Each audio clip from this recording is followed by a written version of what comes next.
Hello students. Hello students. Welcome to my channel. Today we are going to see what are variables. जैसे कि हमने last classes में देखा है, basics देखे हैं कुछ C++ के, उसके बाद उसके data types, derived data types, fundamental data types, user defined data types, right. तो काफी सारे बेसिक्स हम देखते हुए आ रहे हैं जैसे कि C++ के। तो अब हम बेसिक्स में कवर करेंगे कि वेरिएबल्स क्या होते हैं। ओके, तो what are variables? Variables represent named storage locations whose values can be manipulated during the program run.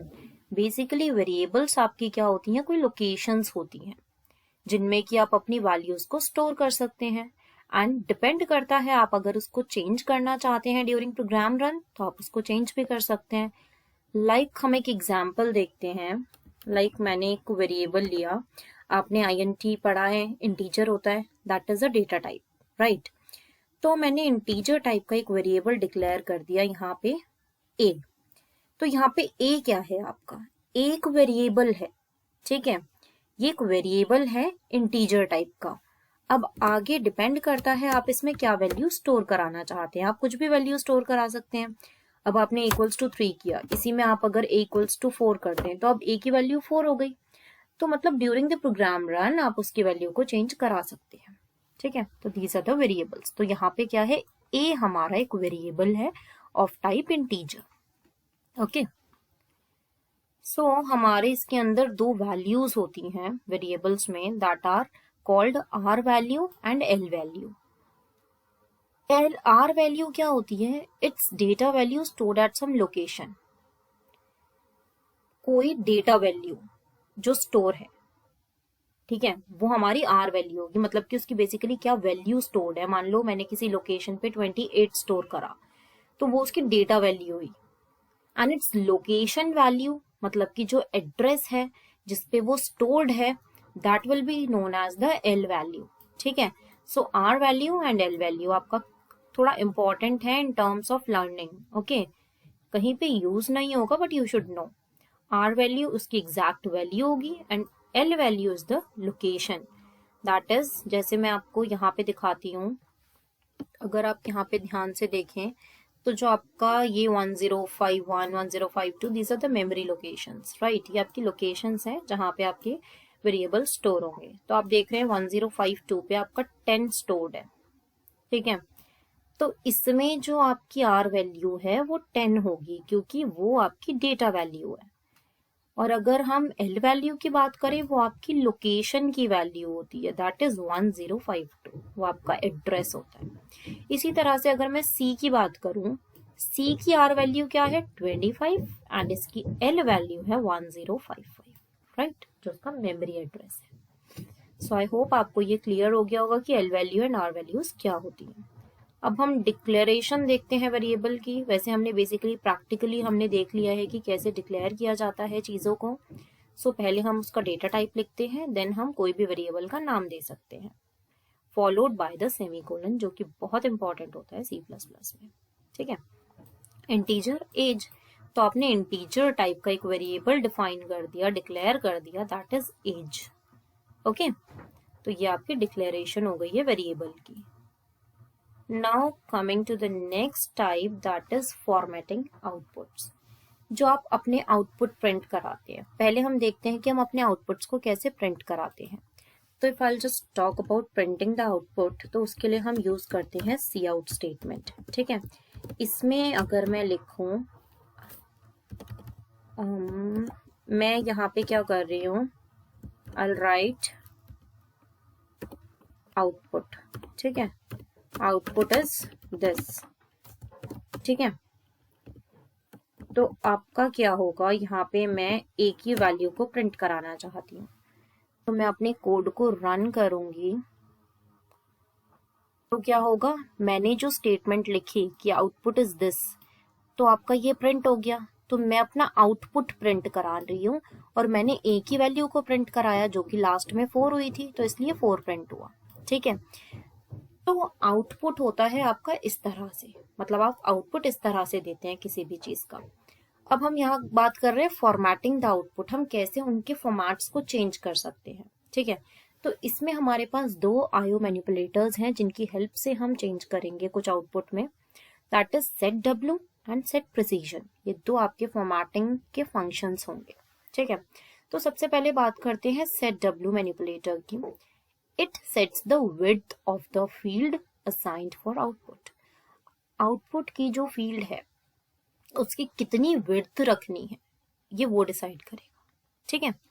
अब हम इसमें एज अ पैरामीटर पास करेंगे कि हमको क्या साइज लेना है फील्ड का। जैसे कि if I just talk about the examples, तो आपका हमारा ये है सेट डब्ल्यू 6, तो इसका मतलब है कि ये क्या लेगा,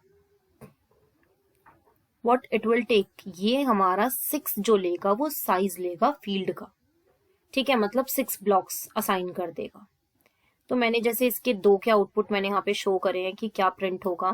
तो if I just talk about this set W 8 and 22, तो मैंने क्या करा, सबसे पहले तो ये डिसाइड कर लिया कि उस फील्ड जो आउटपुट फील्ड होगी उसमें कितने ब्लॉक्स होने चाहिए। Block means 1 is this, second is this, 3 4 5 6 7 and 8, ठीक है। 8 ब्लॉक्स हैं और मुझे प्रिंट क्या कराना है 22, तो ये लास्ट से प्रिंट करेगा 22 और इसके 6 ब्लॉक्स खाली रह जाएंगे, राइट। तो मैं विड्थ सेट कर रही हूँ कि मुझे इतनी विड्थ में इसको अलाइन करना है आउटपुट को। जैसे सेट डब्ल्यू 8 यहाँ पे रखा और यहाँ पे ये दे दिया 4444, तो मुझे ये प्रिंट कराना था तो इसने 4 ब्लॉक्स ले लिए, बाकी के 4 एम्प्टी रहे। तो मतलब बेसिकली क्या है कि हम इससे विड्थ सेट कर पा रहे हैं कि हमें कितने ब्लॉक्स उसके लिए रखने हैं उस आउटपुट के लिए, ओके। तो ये आपका सेट डब्ल्यू होता है। नेक्स्ट आता है आपका manipulator that is set precision. It sets total number of digit to be displayed when floating point numbers are printed. ये डिसाइड करता है कि हमें कितने डिजिट्स को डिस्प्ले कराना है किसी भी आउटपुट में, राइट। तो जैसे मैं बात करती हूँ सेट प्रिसीजन, आपने इसमें 5 दे दिया और इसका आउटपुट आपको ये प्रिंट कराना है। 5 का मतलब हुआ कि आपको इसके टोटल 5 डिजिट्स प्रिंट कराने हैं, ओके। तो ये आपका 123.46 राउंड ऑफ होके आ गया। तो इसने टोटल 5 डिजिट से प्रिंट कराए, इसका प्रिसीजन था 5, ठीक है। अगर यहाँ पे 6 होता तो ये कंप्लीट इसको प्रिंट करा देता, okay. We can also fix the number of decimal places to be displayed. अब ये तो था आपका टोटल नंबर में आप प्रिसीजन कैसे दिखा रहे हो। आपने 5 कहा 5 डिजिट प्रिंट कर दी, 6 कहा 6 डिजिट प्रिंट कर दी, इस तरह से। लेकिन अगर सिर्फ आप चाहते हो कि डेसिमल के बाद वाले में प्रिसीजन दो, तो आप वो कैसे करोगे। उसके लिए हम यूज करते हैं iOS फ्लैग, ठीक है। अब ये एक फ्लैग होता है जिसको हमें सेट करना होता है और अनसेट करना होता है, राइट। तो बेसिकली आप जब भी सी आउट स्टेटमेंट, जब भी आप अपना ये लिखोगे जो भी आपको प्रिंट कराना है, if you have to write this thing कि 5 प्रिसीजन है और ये है, तो इससे क्या होगा, आपका आउटपुट सिर्फ इतना आता, यहाँ पे 6 आ जाता, यहाँ तक आता, ठीक है, इतना ही आता। लेकिन अगर आपने ये फ्लैग सेट कर दिया, cout.setf का मतलब है कि ये फ्लैग सेट कर रहा है iOS :fixed, तो आपने इस फ्लैग को सेट कर दिया। इसका मतलब है कि डेसिमल के बाद के 5 डिजिट्स आपके डिस्प्ले होंगे, नो राउंडिंग ऑफ नथिंग, ये जस्ट 5 डिजिट्स को डिस्प्ले कर देगा दिस वे, ठीक है। जब आपका ये प्रिंट हो जाए उसके बाद you have to unset the flag, यहाँ setf की जगह you just use unsetf, okay. तो ये अनसेट कर देगा। अगर आप फ्लैग को अनसेट नहीं करते हो तो वो थ्रू आउट द प्रोग्राम आपका चलता रहेगा। जहां पे भी आप सेट प्रिसीजन यूज करोगे that will print the values according to this flag set, okay. तो जरूरी है जब आप किसी फ्लैग को सेट करते हो तो आप उसको अनसेट भी करें, ठीक है। तो आई होप आपको ये दोनों चीजें क्लियर हो गई होंगी, दोनों ही मैनिपुलेटर्स क्लियर होंगे, right. So now coming to the next topic, next है आपका ऑपरेटर्स एंड एक्सप्रेशंस। तो सबसे पहले हम देखेंगे ऑपरेटर्स क्या होते हैं। Operations are represented as operators, मतलब कि जैसे हम जो भी ऑपरेशन स्पेसिफिक टास्क करना चाहते हैं वो किस पे करेंगे, ऑपरेटर्स पे। लाइक अगर मैं चाहती हूँ कि मैं a+b करूँ, a+b, तो ये क्या है, मैंने एक ऑपरेशन किया, ऑपरेशन क्या किया, प्लस सम का ऑपरेशन किया। लेकिन ऑपरेटर्स क्या हुए, a एंड b, जिसमें हम स्पेसिफिक टास्क परफॉर्म कर रहे हैं, दैट आर ऑपरेटर्स। एंड जो स्पेसिफिक एक्शन हम परफॉर्म कराना चाहते हैं दैट इज द ऑपरेशन। ठीक है, तो ऑपरेटर्स क्या होंगे, जो ऑपरेशंस मतलब जो भी हम ऑपरेशन कराना चाहते हैं वो रिप्रेजेंट होगा ऑपरेटर से, प्लस माइनस जो भी है। ठीक है, एंड ऑपरेंड्स क्या होंगे, जो ऑब्जेक्ट्स हैं ऑपरेशन के जिसपे हम ऑपरेशन करवा रहे हैं, दैट आर लाइक ए जो मैंने देखा था अभी, बी देखा था। ठीक है, ये हमारा ऑपरेंड होगा, और जो प्लस है, माइनस हो गया आपका, जो मल्टीप्लाई हो गया, डिवाइड हो गया, ये सब आपके ऑपरेशंस होंगे, ऑपरेटर्स ये होंगे। ठीक है, तो बेसिकली ऑपरेटर में आपके आते हैं what, input operators and output operators, right. अब जैसे कि हमने सी आउट सी इन देखा है, तो ये जो आपके होते हैं ये आउटपुट ऑपरेटर्स होते हैं, आप सी आउट के साथ यूज करते हैं, use to direct a value to standard output. जैसे कि आपने यहाँ पे देखा, आप क्या कर रहे हैं, आउटपुट दे रहे हैं, आप प्रिंट करवा रहे हैं कोई वैल्यू, तो this is what, this is the output. ठीक है, और इसी तरह से इनपुट ऑपरेटर होता है, is use to read a value from standard input, ये वैल्यू को रीड करता है, ये वैल्यू को प्रिंट कराता है। जैसे if I just talk about the C in statement, तो आप यहाँ पे क्या कर सकते हो, आप एक इनपुट ले लो, आपको इनपुट लेनी है ए की वैल्यू, तो आपने यहाँ पे इनपुट करा ली वैल्यू को, और जो आप इनपुट लोगे फिर उसके अकॉर्डिंग वैल्यूज प्रिंट हो जाएंगी। ठीक है, तो ये इनपुट लेने का तरीका है और ये आपका आउटपुट देने का तरीका है, राइट। नाउ देखते हैं program to print sum of two variables. अगर हमें दो वेरिएबल का सम प्रिंट कराना है तो आप कैसे कराओगे। सबसे पहले जरूरी है कि हमारे पास तीन वेरिएबल्स हों, दो सम करने के लिए और एक जिसमें हम रिजल्ट स्टोर कराएंगे, राइट। तो सबसे पहले क्या किया, हमने फर्स्ट वैल्यू को इनपुट करा लिया, फिर हमने दूसरी वैल्यू को इनपुट करा दिया जिनका हमें सम चाहिए। ठीक है, फिर हम सम कैसे देंगे, दोनों वैल्यूज को ऐड ऑन करके हमने उसका सम प्रिंट करा दिया, राइट। तो ये आपका प्रोग्राम हुआ सम प्रिंट कराने के लिए दो वैल्यूज का, right. If I just talk about the program, तो हम यहाँ पे भी मेंशन कर सकते हैं, यहाँ पे भी लिख सकते हैं प्रोग्राम। तो आप ये ए की वैल्यूज अगर यहाँ से रिमूव कर दें, आप ए और बी ले लेते हैं, आपने दो वेरिएबल्स लिए, राइट। और फिर आपने सबसे पहले क्या किया, आपने इनपुट कराई वैल्यू ए, ठीक है, वैल्यू 1, आप चाहते हो कि आपको वैल्यू 1 दी जाए, राइट। तो आपने उस वैल्यू को सीन करा लिया ए। इसी तरह से आप क्या करेंगे, आप वैल्यू 2 भी इनपुट करा लो यूजर से। सी इन फंक्शन का काम ही यही है कि वो वैल्यू को इनपुट कराएगा यूजर से। तो यहाँ पे आपने बी ले लिया, राइट। फिर आपका काम क्या होगा, आपका काम होगा इसका सम प्रिंट कराना, ए प्लस बी, तो ये आपको सम रिटर्न करा देगा। तो if I just run this program, तो सबसे पहले हम क्या करेंगे, ये कह रहा है हमें वैल्यू 1 डालो, मैंने डाली 5, राइट। फिर कहता है वैल्यू 2 भी डालो, यहाँ पे मैंने डाल दी व्हाट 10, तो इसका सम क्या आना चाहिए, आपका 15 आना चाहिए। तो output is this, that is 15। ठीक है, तो ये आपका एक बेसिक सम का कोड हो गया। आपने वैल्यू ए को ले लिया, इनपुट करा लिया, वैल्यू 2 को इनपुट करा लिया, देन उसका आउटपुट ए प्लस बी करके रिटर्न करा दिया। ठीक है, इसी तरह से आप क्या कर सकते हैं, आप एक और वेरिएबल डिक्लेयर कर लो जिसके अंदर की आप चाहते हो कि वैल्यू स्टोर हो जाए। ठीक है, या तो आप ऐसे कर लो कि a प्लस बी आप इसमें स्टोर करा लो एंड देन यहाँ पे c को प्रिंट करा लो। ठीक है, तो मल्टीपल वेज होते हैं, लाइंस ऑफ कोड आपको ज्यादा लिखनी है कम लिखनी है डिपेंड करता है, उसके अकॉर्डिंग आप करा लो अपना।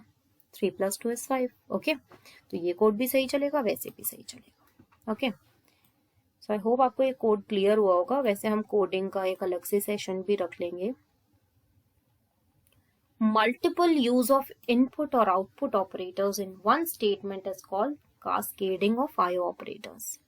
Cascading का मतलब होता है, अगर आप जो ये आउटपुट ऑपरेटर है, ये आपका इनपुट ऑपरेटर है, अगर आप मल्टीपल इनपुट या आउटपुट ऑपरेटर एक ही स्टेटमेंट में यूज कर रहे हो तो वो कास्केडिंग होता है। जैसे कि हम इस स्टेटमेंट में दे रहे हैं, दिस इज द कास्केडिंग, क्योंकि यहाँ पे हमने ऑपरेटर को, आउटपुट ऑपरेटर को 2 बार यूज किया, एक बार यहाँ पे और एक बार यहाँ पे, right. So this is cascading of operators.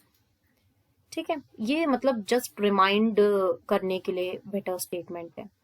Now coming to the important part, that is operators. Operators मतलब हर सेंस में आपके बहुत इंपॉर्टेंट बन जाते हैं, क्योंकि इन पे बेसिक आउटपुट, इनपुट आउटपुट के क्वेश्चंस भी आ जाते हैं, एरर फाइंडिंग भी आ जाती है, and many more type of questions. ठीक है, तो आपके ऑपरेटर्स में आते हैं, फर्स्ट है आपके आईओ ऑपरेटर्स, देन आपके रिलेशनल ऑपरेटर्स आते हैं, arithmetic operators, logical operators, increment decrement operators and conditional operators. Right, तो ये आपके 6 टाइप्स ऑफ ऑपरेटर्स हैं। सबसे पहले हम बात करेंगे अर्थमेटिक ऑपरेटर्स की।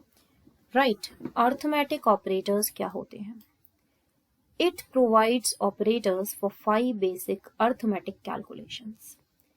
बेसिकली ये हमारा यूज होता है अर्थमेटिक कैलकुलेशंस करने के लिए, जैसे एडिशन हो गया, सब्ट्रैक्शन हो गया, multiplication, division and remainder find out करने के लिए। ठीक है, तो ये सारे हमारे बाइनरी ऑपरेशंस हैं, क्योंकि ये 2 वैल्यूज रिक्वायर करते हैं एज इनपुट, क्योंकि आप एडिशन भी करेंगे तो किस पे करेंगे? ए और बी पे। ठीक है, सब्ट्रैक्शन करना है 2 एलिमेंट्स पे करोगे, ए और बी पे। मल्टीप्लाई करना है ए और बी को करोगे पहले, फिर मतलब कर सकते हो थर्ड एलिमेंट पे भी, but what you have to do, पहले 2 का सम फाइंड किया, फिर प्लस उसे थर्ड के साथ कर दिया। इसी तरह से सब्ट्रैक्शन, डिवीजन, मल्टीप्लिकेशन, रिमाइंडर, ये सब आपके बाइनरी ऑपरेटर्स हुए। ओके, ठीक है, अब आते हैं आपके increment decrement operators. Increment decrement operators क्या होते हैं? इंक्रीमेंट की पहले बात करते हैं। इंक्रीमेंट का मतलब है ये क्या करेगा, अपने ऑपरेंड में 1 को ऐड करेगा, जैसे ये डिपिक्ट होता है प्लस प्लस से। Plus plus in the sense, अगर मैं यहाँ पे लिखूं a प्लस प्लस, तो ये क्या करेगा, a की जो भी वैल्यू आई है इनपुट में उसको एक इंक्रीमेंट करा देगा। ठीक है, ये +1 कर देता है। This is same as a equals to a plus 1। ठीक है, दिस इज इंक्रीमेंट ऑपरेटर।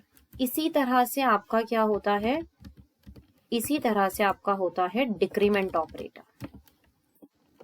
ठीक है, उसमें आप क्या करोगे, a माइनस माइनस कर लो। This is same as a equals to a minus 1। Right, तो इंक्रीमेंट में आपका प्लस प्लस से डिपिक्ट हुआ, डिक्रीमेंट में आपका माइनस माइनस से डिपिक्ट हुआ, एंड इसमें हमारे ऑपरेंड में से -1 हो जाता है। Okay, with prefix version of these operators, C++ performs increment decrement operation before using the value of the operand। इसका मतलब ये हुआ, जैसे आपने देखा यहाँ पे सम की वैल्यू को 10 असाइन कर दिया, CTR की वैल्यू को 5 असाइन कर दिया। प्रीफिक्स वर्जन इज जब हम वेरिएबल से पहले प्लस प्लस लिख रहे हैं। अगर यहीं पे मैं CTR प्लस प्लस लिखूं, प्लस प्लस को बाद में लगाऊं, तो ये मेरा क्या होगा, पोस्ट फिक्स एक्सप्रेशन होगा, और ये मेरा प्रीफिक्स एक्सप्रेशन है, क्योंकि मेरे प्लस प्लस जो है वो पहले आ रहे हैं, दैट मीन्स प्रीफिक्स। ये बाद में आ रहे हैं तो ये पोस्ट फिक्स है। ओके, तो अब क्या करेंगे हम, sum equals to sum plus CTR। अगर मैं प्लस प्लस CTR की बात ना करूं, सिर्फ सम प्लस CTR, तो 15 आउटपुट आएगा। राइट, तो आपका जो आउटपुट होगा दैट विल बी 15। लेकिन अगर मैं बात कर रही हूँ प्लस प्लस की, तो इसमें क्या करता है, प्रीफिक्स में क्या करता है, वो पहले इंक्रीमेंट करता है ऑपरेटर को, +1 कर देगा CTR को, मतलब CTR बन गया 6। अब 6 को ऐड करेगा सम में, जो कि 16 बना देगा, मतलब कि ऑपरेशन में यूज होने से पहले ही उसने अपने आप को इंक्रीमेंट कर लिया। ओके, तो ये है इसका मतलब प्रीफिक्स का।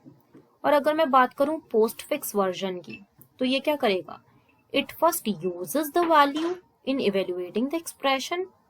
ठीक है, पहले अपने आप को एक्सप्रेशन में यूज करेगा और फिर अपने आप को इंक्रीमेंट करेगा। जैसे सम की वैल्यू 10 है, राइट, सम की वैल्यू 10 है, सम की 10 हो गई, CTR की 5 हो गई। ठीक है, लेकिन इसमें पोस्ट फिक्स एक्सप्रेशन है। पोस्ट फिक्स का मतलब है ये अपने आप को बाद में कैलकुलेट करेगा, पहले ये एक्सप्रेशन में पार्ट लेगा। तो सम इज 10, CTR इज 5, तो टोटल 15 हो गया, और बाद में जब कैलकुलेशन हो जाएगी तो CTR अपने आप को कैलकुलेट कर लेगा और इवेल्युएट कर लेगा एज 6। तो पोस्ट फिक्स एंड प्रीफिक्स दोनों एक्सप्रेशंस बहुत इंपॉर्टेंट है आपके लिए। इसका मतलब ये है कि किस तरह से कैलकुलेशंस करनी है आपको। पोस्ट फिक्स में बाद में कैलकुलेशन होती है, प्रीफिक्स में पहले ही हो जाती है। ओके, काफी इंपॉर्टेंट है ये, बिकॉज क्वेश्चंस काफी आते हैं इसके. If multiple occurrences of increment decrement are found in an expression, then firstly all prefix forms are computed, then expression is evaluated. Okay, पहले सारे prefix अपने आप को evaluate कर लेंगे, फिर expression calculate हो जाएगा, and then postfix अपने आप को calculate करेगा. यही तो हमने देखा कि prefix अपने आप को पहले ही calculate कर लेता है, फिर expression का calculation होता है, और फिर postfix अपने आप को calculate कर लेता है. Okay, जैसे कि यहाँ पे आपने एक एग्जाम्पल देख रहे हैं आप, a इक्वल्स टू 10, राइट. तो यहाँ पे a प्लस प्लस हुआ, तो आप सबसे पहले इसमें प्रीफिक्स ढूंढें. ये एक प्रीफिक्स एक्सप्रेशन है, ये एक प्रीफिक्स एक्सप्रेशन है, ये अपने आप को इवेल्युएट कर लेंगे. Okay, this will be calculated to 11. Okay, 11 हो गया, फिर इसने अपने आप को कैलकुलेट किया, 12 हो गया. ठीक है, ठीक है, तो ये 12 हो गया अब a की वैल्यू. तो अब हम a की वैल्यू को 12 यूज करेंगे विद इन द एक्सप्रेशन. तो यहाँ पे भी 12 आएगा, यहाँ पे भी फिर 12 आएगा, यहाँ पे भी आपका 12 रहेगा, यहाँ पे भी 12 रहेगा. तो टोटल आपका आंसर आ जाएगा 48. और a जो है अपने आप को लास्ट में कैलकुलेट करेगा विद पोस्ट फिक्स एक्सप्रेशन, तो वो 13 बन जाएगा. ओके, सो ये आपका होता है जब मल्टीपल ऑपरेशंस परफॉर्म किए जाते हैं. अब आता है आपका relational operator. It determines the relation among different operands. ये रिलेशनशिप डिफाइन करता है डिफरेंट ऑपरेंड्स के बीच में. अब इसके लिए जो हम ऑपरेटर्स यूज करते हैं वो ये सब होते हैं: less than, greater than, less than equals to, greater than equals to, equals to and not equals to. ये हमारे रिलेशनल ऑपरेटर्स हैं. Okay, now coming to the logical operators. C++ provides 3 logical operators to combine existing expressions. Basically expressions को combine करने के लिए हम कुछ logical operators का use करते हैं, that are logical or, logical and logical not. ये इसकी representation है or, and not की. ठीक है, तो और में क्या करते हैं, जो लॉजिकल और होता है उसका मीनिंग ये होता है कि हमेशा वैल्यू हमारी तभी ट्रू होगी अगर जो दोनों ऑपरेंड हैं उनमें से एटलीस्ट एक ट्रू होना चाहिए. ओके, मतलब बेसिकली अगर आपने ए और बी पे और लगाया तो ए और बी में से कोई ना कोई एक वैल्यू हमारा, तो आपका ए और बी जो है उन दोनों को एटलीस्ट एक को 1 होना पड़ेगा, तभी आपकी इसकी वैल्यू 1 आएगी, अदरवाइज ये फॉल्स होगा. ठीक है, एंड में क्या होता है, एंड में होता है आपके दोनों ए और बी, जब दोनों की वैल्यू ट्रू होगी तभी ये एक्सप्रेशन ट्रू रिजल्ट रिटर्न करेगा, otherwise it will give false. And not क्या करता है, नॉट एक यूनरी ऑपरेटर है, ये सिर्फ एक वेरिएबल पे काम करता है. तो आपकी एक्सप्रेशन की वैल्यू अगर ट्रू है और आपने उसके आगे नॉट लगा दिया तो वो फॉल्स बन जाएगी, और अगर फॉल्स है तो वो ट्रू हो जाएगी. नॉट मतलब जस्ट रिवर्ट कर देता है चीजों को. नेक्स्ट आता है आपका कंडीशनल ऑपरेटर. कंडीशनल ऑपरेटर आपका टर्नरी ऑपरेटर है, मतलब कि इसमें आपको क्या यूज होंगे, 3 ऑपरेंड्स यूज होंगे. राइट, ये इसका बेसिक फॉर्म है कि आपने एक्सप्रेशन लिखा, देन आपने क्वेश्चन मार्क लगाया, मतलब आपने यहाँ पे अपनी कंडीशन दे दी, और ये आपका वो है जब आपकी कंडीशन ट्रू है तो ये रिजल्ट आएगा, और एल्स आपका ये रिजल्ट आएगा. If expression 1 evaluates to true तो आपके पूरे एक्सप्रेशन की वैल्यू ये हो जाएगी, नहीं तो ये हो जाएगी. ओके, अब सबसे इंपॉर्टेंट चीज होती है प्रेसिडेंस ऑफ ऑपरेटर्स. आपके पास बहुत सारे ऑपरेटर्स हैं और आप इतने सारे ऑपरेटर्स को अगर एक ही क्वेश्चन में यूज कर रहे हो तो क्या. प्रेसिडेंस ऑफ ऑपरेटर्स में आपके लिए ये जानना इंपॉर्टेंट है कि अगर आपके बहुत सारे ये ऑपरेटर्स एक ही प्रोग्राम में, एक ही क्वेश्चन में अगर यूज हो रहे हैं, तो आप किसको फर्स्ट प्रेसिडेंस दोगे, किसको सेकंड दोगे, तो ये बहुत इंपॉर्टेंट है. तो इसलिए जरूरी है कि आपको प्रेसिडेंस का पता हो. तो जैसे इसमें प्रेसिडेंस लिखी गई है, ऊपर वाले की हाईएस्ट है, नीचे जाते जाते लो हो रही है. ठीक है, तो पोस्ट फिक्स प्रीफिक्स एक्सप्रेशन की इस तरह से है, प्रेसिडेंस, उसके बाद मल्टीप्लीकेशन, तो ये आपका प्रेसिडेंस है, कंप्लीट, प्लस, माइनस, फिर लेस देन, इक्वल्स टू, ये सब. तो मतलब ये प्रेसिडेंस आपको पता होना चाहिए and you can refer it from here. Okay, so I hope आपको ये सारी चीजें क्लियर हुई होंगी, क्या क्या ऑपरेटर्स हैं एंड उनके टाइप्स क्या क्या हैं। ठीक है, so I hope you will like this session, so do like and subscribe my channel for further updates. Thank you.